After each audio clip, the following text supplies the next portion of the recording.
Bonjour, alors l'objectif de ce petit tuto, c'est d'expliquer un petit peu comment fonctionne un semoir de chez CP Bas et Bras que nous utilisons ici pour un jardin collectif. L'objet technique se présente de la manière suivante, une trémie, une roue avant, quadrillée pour que la terre ne s'y accumule pas, une roue arrière pleine dont l'objectif est de tasser le rang après semis, de tasser. On voit, hein, la roue est pleine par rapport à la roue à l'avant qui est quadrillée, qui permet de ne pas accumuler la terre. On a également cette petite tige sur laquelle est fixée une espèce de petite tige également amovible parce qu'on peut la déplacer en latéral, plus proche ou plus lointaine du semoir. C'est un traceur. Ça permet de préparer le rang qui va suivre le rang qui est semé. Le rang est semé, pendant ce temps-là, le traceur, il prépare le prochain rang. Le semeur n'a pas de problème à retrouver le rang qu'il va semer ensuite. Le réglage des pignons et le choix des disques. Alors on va commencer d'abord par le réglage des pignons. J'ai 3 pignons sur ce semoir, 3 pignons doubles. Un moyen, un grand, un petit, sur lequel on retrouvera 2 roues dentées. Ces roues dentées, c'est comme sur un vélo. Elles ont un nombre de dents. Ici, j'en ai 14, là, j'en ai 20. J'en ai 26 sur le plus grand. 26. Ici, il doit y en avoir 24, je crois, sur le suivant. Enfin, peu importe le nombre de dents, ce qui compte, c'est combien de graines on sème sur un mètre. Un mètre, comment je vais reconnaître un mètre en roulant? Eh ben, CPBA fait un truc bien. Je fais pas de la pub spécialement pour CPBA, mais pour les gars qui ont réfléchi à cette question, sur la roue de devant, qui est la roue repère, vous avez un petit trait de soudure, hein, vous voyez, par rapport aux autres morceaux de la roue, il y a des petits quadrillages, vous avez un trait. Et bien, quand vous tournez la roue d'un tour complet, comme ceci, hop, vous avez fait 1 mètre linéaire. Je pourrais ainsi calculer le nombre de graines au mètre linéaire que je vais insérer dans le sol, qu'il s'agisse de carottes, de févrole, de moutarde, de facélie ou autre. Donc voilà, alors je reviens à mes pignons, je vais régler mes pignons. Les pignons se règlent en avant, au niveau de la roue avant, et en arrière, juste sous la trémie. Et ça va être exactement le principe du vélo. Et bien pour les graines, ça va être pareil, selon le nombre de graines que vous allez mettre, vous allez régler vos roues dentées de telle manière que ça sème plus ou moins de graines. Donc là, on va semer des carottes. Donc je vais faire un réglage pour les carottes. Les carottes, moi je mets 50 à 60 graines par mètre linéaire. Ça, c'est des choix personnels. Compte tenu de l'expérience que j'ai, je choisis ça. Après, si c'est du blé noir, j'en mets 30 graines au mètre linéaire. Mais ça, c'est des choix par rapport à mes écartements de rang. Je sais que sur, par exemple, du blé également, sur 1 mètre carré, le minimum vital, c'est 120 graines au mètre carré. Donc voilà. Je suis allé chercher mon petit carnet. Alors moi, je suis assez vieux jeu. Je note tout sur mon petit carnet. Ça peut être votre mémoire, c'est mieux, c'est plus facile. Mais bon, moi, mon petit carnet retrace toutes mes pérégrinations autour dans mon jardinage. Et là, je suis sur le semis de carottes. Alors, je reprends le semis de l'année dernière pour le même jardin. J'avais choisi, alors vous voyez, je fais un petit schéma très, très rapide de mon semoir on voit bien que la roue de devant et la roue arrière, la poignée. Et je répertorie exactement mes réglages. Donc là, je sais que pour mes carottes l'année dernière, j'avais mis le grand disque avec les dents. Et à l'arrière, j'avais mis le plus grand du plus petit. Donc ici, c'est le plus petit des deux plus grands. Donc je vais expliquer. Et le plus grand des deux plus petits, c'est pour me rappeler mon réglage précis l'année dernière. Donc le plus petit des deux plus grands. Donc les deux plus grands, les voici, hein, sur les 3 pignons que j'ai. Voilà les deux plus grands. Donc je vais placer à l'avant, comme je le dessine sur mon dessin, le plus grand. Et donc, je vais l'installer sur l'axe, à l'avant, près de la roue de devant, tout simplement. Alors, le plus petit des deux plus grands. Je placerai ma chaîne après, enfin voilà, je prépare. Et à l'arrière, j'ai dit le plus... Je reprends le plus grand des deux, du plus petit. Alors le plus petit, voilà le plus petit pignon. Et le plus grand, c'est lui. Voilà, le plus grand, c'est lui. Donc je l'installe. Alors on voit hein, sur les disques, il y a de quoi. Il y a une petite gouge là qui permet d'accrocher le disque pour qu'il tourne. Alors ce disque-là, je vais aller le positionner sur l'axe à l'arrière. Voici. Alors on voit bien que je ne vais pas le mettre de cette manière-là, parce que sinon il ne va pas accrocher. On voit la petite tige ici. Hop, je vais le positionner de cette manière-là. Je vais venir l'enquiller dans le système. Et voilà, le petit axe se tourne tout seul. Et j'ai dit que je vais le placer sur le plus grand des plus petits. Donc voilà, je vais placer la chaîne sur le plus grand des plus petits. Voilà. À l'arrière, bon bah à l'arrière, c'est simple, hein. J'ai dit le plus petit du plus grand. Alors comme je suis à l'intérieur, celui-ci est à l'extérieur, je le tourne de cette manière-là. Alors là, il n'y a pas de problème avec cette histoire-là, parce qu'on met une petite... On met ça, voilà. Si je mets pas ça, j'accroche... Alors je ne suis pas très explicite là, j'explique pas très bien, mais en regardant, vous allez comprendre. Donc le plus petit des deux plus grands, donc le pignon le plus grand, il y a un plus grand 26 dents et un moins grand 20 dents. Hop, je l'installe. Il est positionné, mais là il tourne dans le vide. Donc je positionne déjà ma chaîne.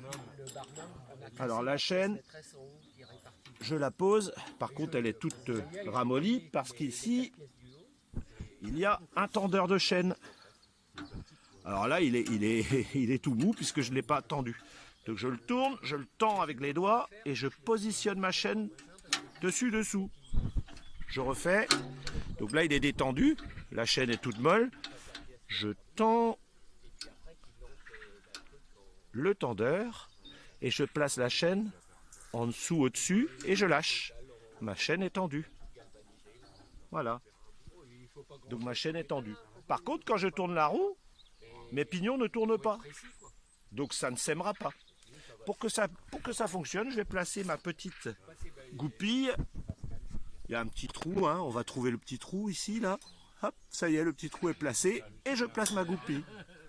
Ça y est, tous les pignons vont tourner. L'entraînement est fait. Alors n'oubliez pas, pour que ça ne bouge pas, il va falloir bloquer ce pignon-là pour qu'il ne sorte pas tout seul. On va le bloquer. Alors j'ai ça. C'est fourni avec l'objet, hein. C'est un petit ressort. Le petit ressort, on le positionne. Hop. On le pousse avec les doigts. On met la petite rondelle qui va avec. Et on termine en plaçant la goupille. Voilà. Voilà. Mon pignon ne peut plus s'en aller. Ou s'il s'en va, il revient immédiatement. Donc quand je tourne la roue, voilà. Les pignons sont placés. Alors les pignons, c'est vous qui décidez, selon ce que vous semez. Là, je vais semer des carottes, c'est des pignons pour mettre des carottes. Ah oui, t'as fait Lorsque je mets du blé noir, c'est complètement l'opposé. J'ai le petit devant, j'ai le grand derrière. J'ai pris 2 roues. Ça dépend de la taille de la graine, de ce qu'on veut semer. Deuxième réglage, je vous parlais d'un deuxième réglage. J'enverrai ça mardi. Le deuxième réglage, ce sont les disques. Alors les disques, ça dépend ce que vous semez. Si vous semez, mais je vous présente les classiques. Donc il y a le 8F10 pour les grosses graines. Alors lui, il a tendance à faire comme une petite main là, qui reprend la graine et qui la refait tomber dans le sol. Donc c'est bien pour les grosses graines, ça ne coince pas. Pour les céréales, moi j'utilise, il y a deux disques. Hein. Il y a le 40 P4 et celui-là, alors je ne sais pas son nom, mais enfin vous voyez à peu près le look. Alors il est répertorié hein, sur le site de CPBA. Hein, c'est pour semer des céréales, du blé noir. Alors quand les graines sont plus petites, parce que les céréales, vous avez de la graine un peu plus grosse et de la graine un peu plus petite. Donc là, pour la graine un peu plus grosse, vaut mieux le 40 P4 pour la graine un peu plus petite. Comme mon blé noir que j'ai semé hier, je l'ai semé avec celui-ci. À ne pas confondre avec celui-là. Ils se ressemblent, mais les diamètres ne sont pas les mêmes. Alors renseignez-vous bien, parce que vu sur un catalogue, on dirait la même chose, et puis quand on reçoit le disque, eh ben, c'est pas la même chose. Les écarts, enfin les diamètres des petits cercles ne sont pas les mêmes. Voilà. Ah, attention. Donc ça c'est plutôt pour les céréales. Tac. Et donc je vais semer des carottes et j'arrive à mon disque, celui qu'on appelle le 40P1. Alors celui-là, il est fait pour les toutes petites graines. Facélie, moutarde, lin, carotte. Les toutes petites graines. La marante. La marante, elle est minusculissime. Et ben je la sème avec ça. Voilà. Et comme je vais semer des carottes, c'est celui-là que j'ai installé. Donc le disque que je viens de présenter, c'est pour les petites graines. Dans ma main gauche, vous avez un écrou. C'est celui-là qui va venir tenir le disque dans la trémie du semoir. Un petit caoutchouc. Vérifiez bien qu'il est en bon état. Il a 15 ans celui-là, il est toujours en bon état. Ça dure très longtemps. Donc, je vais aller le placer dans la trémie du semoir. Donc, la trémie du semoir. Vous noterez que j'ai mis un tout petit peu de papier journal. Il y a une petite trappe qui permet de faire tomber les graines. J'ai mis du papier journal tout en bas parce que les graines de carottes sont tellement petites qu'elles pourraient tomber par la trémie, par la petite trappe. Donc voilà le petit disque, je vais l'installer. Je vais semer des carottes. Donc je vous avais dit que je mettais le disque 40P1. Deux petits picots, deux petits trous sur le disque et deux petits picots à l'intérieur dans la trémie pour installer le disque. Donc je descends mon disque dans la trémie et j'installe les deux picots dans les trous du disque. Je ne sais pas si ça se verra bien. J'y vais doucement comme ceci. Voilà. Je tourne de telle manière qu'il se positionne. Ah, ça y est, j'y suis. C'est installé. Voilà. Et je vais maintenant mettre la fameuse vis à sa place. Je visse l'écrou. Alors c'est simple, hein, il y a un moment on peut plus.